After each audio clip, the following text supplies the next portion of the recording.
श्री रामराव विद्या मंदिर या नामांकित प्राथमिक शाळेत नव्या शैक्षणिक वर्षात इयत्ता 1ली ते 4थी प्रवेश प्रक्रिया।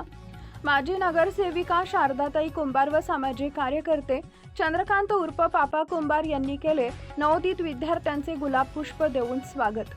जत येथील नामांकित म्हणून ओळख असलेल्या श्री रामराव विद्या मंदिर प्राथमिक शाळेची प्रवेश प्रक्रिया पूर्ण झाली असून या शाळेत इयत्ता 1ली ते 4थी पर्यंत 225 विद्यार्थी आहेत। नवीन शैक्षणिक वर्षासाठी इयत्ता 1लीच्या विद्यार्थ्यांना या शाळेत प्रवेश देण्यात आला। या सर्व विद्यार्थ्यांचे गुलाब पुष्प देऊन येथील जत नगर परिषदेच्या माजी नगरसेविका शारदाताई कुंभार, सामाजिक कार्यकर्ते, शिवनगर व शिवनेरी गणेशोत्सव मंडळाचे अध्यक्ष चंद्रकांत उर्फ पापा कुंभार या उभयंत्यांनी गुलाब पुष्प देऊन स्वागत केले।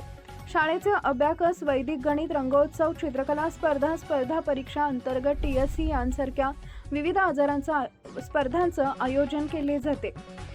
या प्राथमिक शाळेला 2 वर्षापूर्वी ISO मानांकन प्राप्त झालं। यावेळी विद्यार्थ्यांना शालेय साहित्यांचे मान्यवरांच्या हस्ते वाटप करण्यात आले। या प्रसंगी शाळेचे मुख्याध्यापक पाटक, साळे, RT कोळी, कारंडे, DM बालवाडीच्या मुख्याध्यापिका श्रद्धा शिंदे व सहकारी शिक्षिका शिखरे उपस्थित होत्या। लाईक करा, शेअर करा, सबस्क्राईब करा आणि बेल आयकॉन प्रेस करा।